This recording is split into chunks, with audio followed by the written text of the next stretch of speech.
pas comparer. Stop. T'es insupportable. Merci. Mais parce que tout le monde est contre moi. Non, mais tais-toi. Mais non, on n'est pas contre C'est toi. bon, tais-toi. On n'est pas contre toi, que tu saoules tout le monde.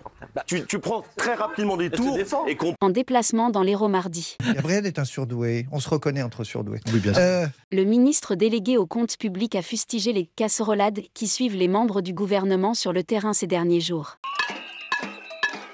Il a opposé les protestataires munis de leurs casseroles, qui appellent au retrait de la réforme des retraites. Cette réforme est-elle acceptée? À l'évidence, non.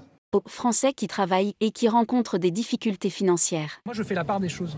D'ailleurs, ceux qui peuvent se permettre, qui ont le temps en pleine semaine, en plein après-midi, d'aller accueillir des ministres pendant 4 heures, de 14h à 18h, a priori, c'est quand même pas les Français qui travaillent, qui ont des difficultés au quotidien pour boucler leur fin de mois. Blanche Gardin a lancé une polémique au sujet de l'émission LOL qui rit. 5, 6, 7, 8, 9, 10, 11, voilà. En effet, elle a indiqué avoir refusé 200 000 € pour participer à cette émission dont le tournage dure une journée. Elle ne comprenait pas pourquoi les participants touchaient plus d'argent que les associations dans cette émission. Il y a refusé l'émission et dénoncer tout ce que représente Amazon, le système, tout ça, Jeff Bezos, machin. Ok, c'est deux choses complètement différentes. Mais soit tu dis rien, sinon prends l'oseille, donne-le à des associations, tu vois, tout. Au lendemain d'une 13e journée de mobilisation contre la réforme des retraites émaillée de violence, le député de la France insoumise, Antoine Léaumont, a interpellé Elisabeth Borne lors des traditionnelles questions au gouvernement. Vous abîmez la démocratie en utilisant la police, non pour garantir le droit à manifester, mais pour le réprimer. Votre bilan, c'est la violence. Les coupables, c'est vous. Alors que Marine Le Pen s'en est pris directement au président de la République Emmanuel Macron et au gouvernement. Emmanuel Macron voulait mettre le pays en marche, il l'a mis en panne. Le ministre de l'Intérieur Gérald Darmanin lui a sèchement répondu par interview interposée. Je ne sais pas si vous avez écouté le discours de Mme Le Pen. Si, oui, j'ai écouté.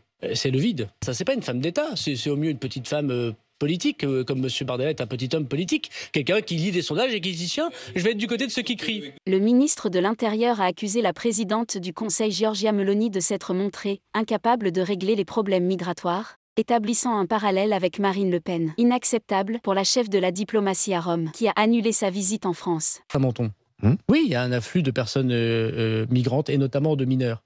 Parce que Mme Meloni, c'est-à-dire le gouvernement d'extrême droite... La première ministre italienne. Le gouvernement d'extrême droite choisi par les amis de Mme Le Pen est incapable de régler les problèmes migratoires sur lesquels elle était élue. Lors d'un débat politique télévisé qui opposait plusieurs élus du Conseil d'État de Genève, un activiste écologiste s'est incrusté sur le plateau et a collé sa main sur le pupitre du présentateur.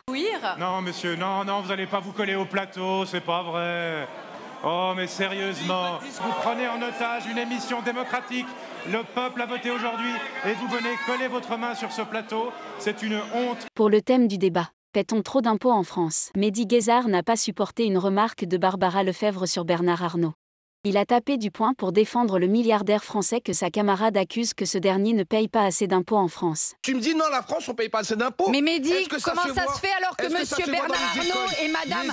Les écoles sont dans un état lamentable, les hôpitaux sont dans des... Mais c'est ce qu'on vient de t'expliquer. C'est ça le problème, c'est pas Bernard l'État néolibéral. Donc on paye trop d'impôts et on va pas c'est l'État. Mais non, c'est pas à cause de Bernard Arnault. Éric Nolot est venu assurer la promotion de La faute à Rousseau dans TPMP le jeudi 4 mai 2023 sur C8. Cyril Hanouna l'a confronté aux critiques émises contre son livre sur Sandrine Rousseau. L'écrivain s'est vu reprocher par Gilles Verdez de comparer la députée écologiste à un taliban. Les talibans, ils détestent tout ce qu'il y avait avant eux. Donc ils ont dynamité les bouddhas dans les pays, dans les pays où ils ont pris le pouvoir. Et Mme Rousseau, elle pense qu'au nom de la cause écolo, on peut s'en prendre à des œuvres d'art, à des tableaux de Van Gogh. C'est la même chose. Mais une fois n'est pas coutume. L'ancien chroniqueur de On n'est pas couché a été critiqué pour sa proximité avec Éric Zemmour. Sur le plateau de TPMP, Gilles Verdez n'a pas manqué de lui rappeler et de s'étonner de quelques incohérences à ses yeux. Que vous soyez ami avec quelqu'un qui pense globalement que l'islam et les musulmans sont de trop, je ne comprends pas. Moi, je ne comprends pas que vous souteniez M. Mélenchon.